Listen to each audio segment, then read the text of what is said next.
Okay, so my family videos that I'm doing. I decided to do the family videos. I did a big kind of a snapshot of my family and Brett's family, and this is me breaking down my family one by one, except for my parents. I'm going to do them together, and kind of explain a little bit about them and how they are. But real quick first though, I decided I wanted to show everybody a picture that after my grandpa died in October, we went through his stuff, and I got one thing. Well, I got a little sewing machine, but I got my favorite thing that I remember as a child. I got it as a keepsake. My aunt wasn't very happy about it, but this was the daughter-in-law, and my aunt that it was the daughter of my grandpa told me, you know what, take it, it's yours. Don't let anybody tell you it's not.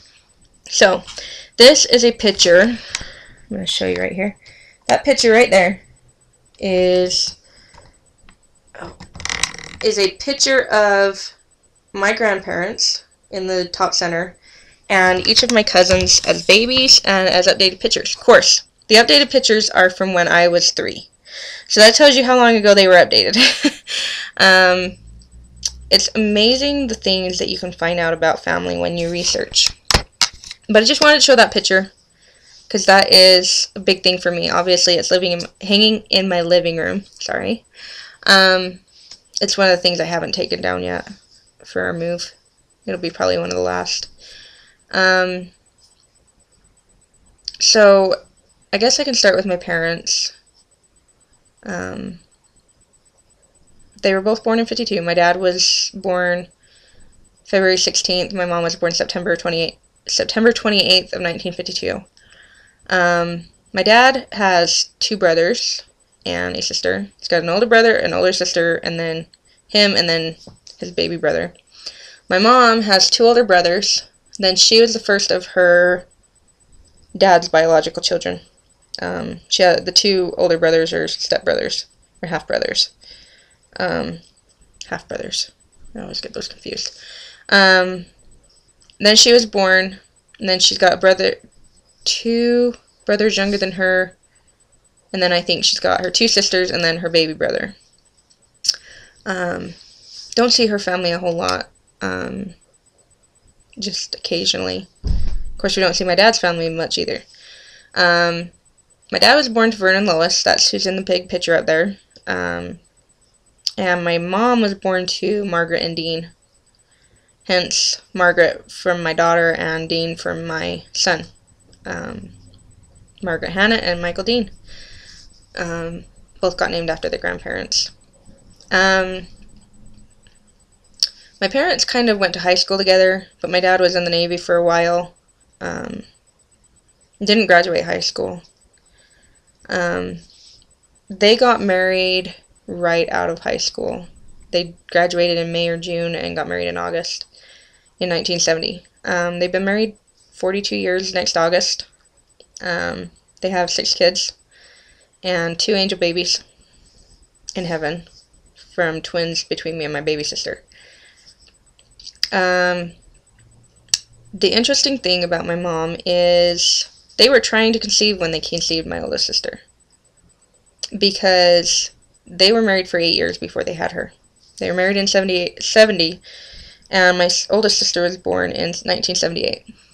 And they had actually put in to adopt a little girl, and everything was processing, and right before the adoption went through, the mom backed out on it, and so we didn't get Angela in our family. And so when Angela was 3, and so when my parents got pregnant and found out they were having a girl, not only did they use a family name from ancestors, but they also used the little girl's name that they were going to adopt. Because she was Angela. My first sister is Angeline. But like I said, they had to wait 8 years to have a baby. And now they have 6 living. And my youngest sister just turned 22. Crazy. Doesn't seem like she should be that old. Of course, I've said that since she turned 13, too. My parents are kind of mellow for the most part. They have their moments. My mom, especially, she does have a temper, and it does come out if the house is not cleaned right. Some of my earliest memories of my mom are, we had a long hallway from the kitchen, dining room area, all the way back to the master bedroom, and on that hallway were all the bedrooms, to us kids' room, and our bathroom. And we would come home from school, come in through our front door or back door, and just drop everything. We didn't care where it went, it just went on the floor. Backpack, shoes, whatever we didn't want to carry to our bedrooms went on the floor. And no matter how hard Mom tried to fix this, it didn't work until much later. So she would come home from work, which was kind of sad because my dad's been disabled since '86. And so Mom's kind of been the breadwinner of the family for a while. And other than my dad's disability pay that he gets. So, let's see. Oh, excuse me. So she would sweep things into a pile at the end of this hallway. And she'd sit down, and she would chuck everything back this hallway. Nothing ever went in her room, though. Because I think she made sure her room door was closed, maybe. But I'll tell you what. My mom, even though it was a straight hallway, she could hit you wherever you were hiding. If you were hiding under the bed, if you were hiding on top of the bed, if you were hiding on the dresser, if you were hiding in the closet with the door shut, she'd hit you with something if you were in your room. I know, because I got hit by a shoe one time in my closed closet, because I knew she was throwing stuff down the hallway, so I went and hid him in the back of my closet. And the way my bedroom was, our bedroom was right, the master bedroom's here, the master bath, and then our bedroom was this one. It was the last one on the hallway.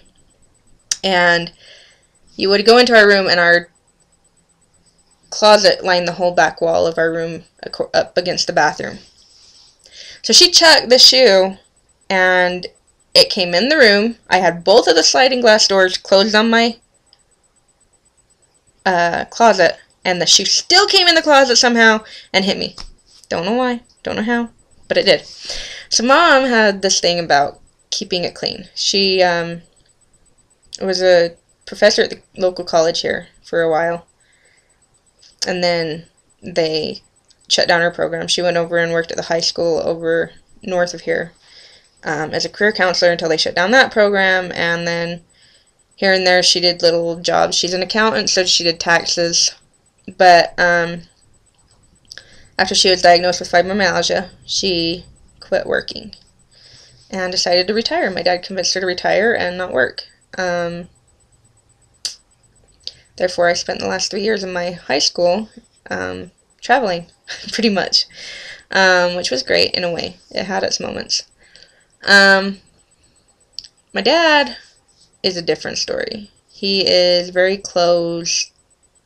He doesn't share his feelings very often. He's actually just started going to psychiatry to deal with some depression issues. He's not very open about his feelings. There's not very often that you get the words, "I'm proud of you" from him, or "I love you" from him. But I have heard both from him recently. Well, not real recently. Like 5 years ago during basic, he did tell me he was proud of me over a phone call and that he loved me. It made me bawl because I was missing home. I was on the East Coast. They lived on the West Coast, and it was too far away for me, being the homegirl I am. But he has his moments. He's very cuddly, lovable, but he did discipline us, and that's one thing that I can honestly say. Just like it says on Facebook sometimes, people will post a status that says, "I got my butt beat. I didn't hate my parents. I didn't resent them or anything." That's me.